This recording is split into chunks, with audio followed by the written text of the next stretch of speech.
family news. Baby Bella was born in April to Maria and Jason. Congratulations to them. After an extremely cold winter, tons of snow, Maria and Jesse, Lila and Brett were creating their own global warming event after they heated things up and baby Sammy. And the trend continues into the summer with Amanda Werbos and Amber for the new Dragos. Congratulations. We have put out several alerts about this problem, with warnings about drinking the ER water. Once again, people, there is bottled water in an EMS lounge. Yeah. We also would like to congratulate the following grandparents: Patty Fife, Scotty, and Shauna. Just remember, folks, you can always return to Brad when they misbehave. In bridal news, our official wedding count is now 2.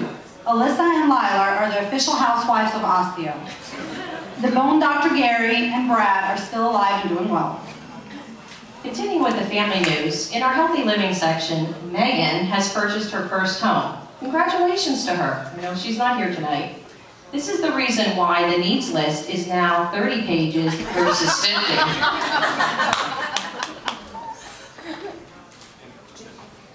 It's just him, okay. Oh, our LWATs that's left without being seen for you on ER people is at an all-time low at 1%. Good job, you guys. In education news, our very own Robin Daver, who's here today, completed her bachelor's degree and has applied to medical schools all over the country. We're hoping when she's finished, the Daver one-stop shop practice will be open for the public for all your surgical and urological needs. Lauren will be completing her nursing degree this month. She is going to submit her application tonight to Dr. Daver, from what I hear, for early hire at the one-stop shop. We're just saying. We want to congratulate Trish and her son Matt on his high school graduation. She's now racking up more college loan debts than the U.S. national deficit.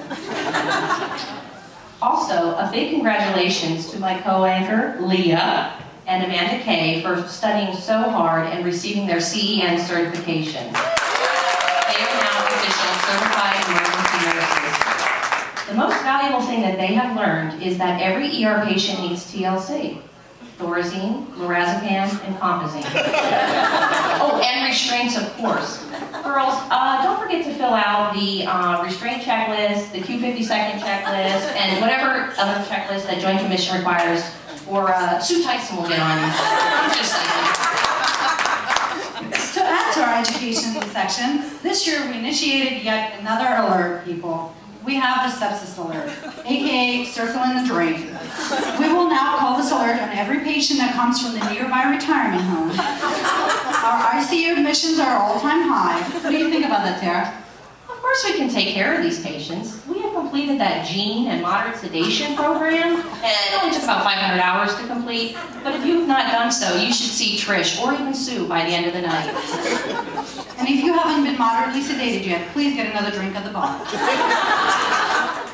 In physician news, we have rescued Dr. Stairstay from the jaws of Harrisburg ER to become full-time staff. We welcome more estrogen. JS, we're just saying. This year, in our employment update, we have hired more people than ever. Joining us in the trenches are Amy P. as a new RN, our new EDCAs Harrison, Robin, Oksana, and Ange, who's here tonight. Also, Mariha and Peggy RNs came back after missing all the bitching and moaning of our ER. We also want to welcome Kristen, RN, who transferred from CTPO. She now realizes that the ER is the place to be. Her immune system is so well developed after working with us for the last few months that she's known to attack squirrels, and also, her bladder has expanded to the same size as a Winnebago's water tank. Thanks, Kristen. We would like to wish the following people happy holidays, who are no longer with us. Jackie, Marla, Charchtek Karen Nelson, Christy B, and Audra. Santa is not coming to everyone's house this year. Okay, I'm sorry, I'm getting a live feed here. I'm getting a live update from our correspondent in the field, Scott Schott. Our throughput initiatives have been exceeding our expectations, and the LWATs are now in the negatives. Way to go, people. We have now come to the health and wellness update of our broadcast. Where is Greg Dahlstrom? Is he in the stairwell? Quick, someone call the host down. Oh, no, Tara, wait, Tara, he's right here.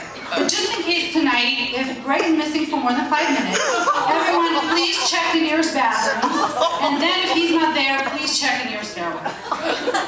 You know, Leah, studies show that running up and down the stairs with chest pain and shortness of breath will not only prove you're having an MI, but will get you out of work for a few months. Now, don't get any ideas, people. We're glad that you're back, Greg.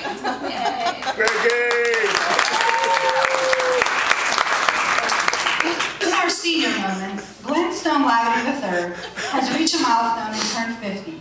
We gifted him a personal power-around wheelchair due to his old age. Hey, Diamond Girl, can you please bling it out for him? I hear the license plate says something like Big Red. I'm just saying. Continuing with our auto section of the newscast, we're still investigating a motorcycle accident from June of this year that involved Jennifer and Officer Vogel. Jennifer was not speeding, only because Jennifer was not driving. Don't worry, folks. The Bonneville is still alive and kicking and leaking oil. Hey, Jennifer, BP called. They want their oil back. Jennifer, please give it up. The next section of our newscast is home improvements. This year, many changes have occurred in the hospital. All floors seem to have moved, then moved again, then changed their names, then changed their phone numbers, and then moved again. Rumor has it there's a 3rd floor in the hospital, but we can't figure out how to get there or who to call to find out how to get there. So we just put the patients in the elevator, close the doors, and hope they'll get there soon. Moving on to weather, we have some updates about some victims that were affected by Hurricane Tomas. While our very own clinical manager, Scott Shy, thought he was going on a fun-filled 3-week vacation, while the rest of us were suffering through the Joint Commission inspection. Thanks to Hurricane Tomas, he was forced to drink pool water, wade around in feces up to his ankles. He and Cindy eventually got evacuated from the resort. Yeah, and the only souvenir he got to bring home was a case of dysentery. Boy, Leah, what a shitty vacation. That concludes this year's PHS Evening News Report. Stand by from traffic and weather live from our mobile hover-around chair with G-Lab. Thanks, everybody.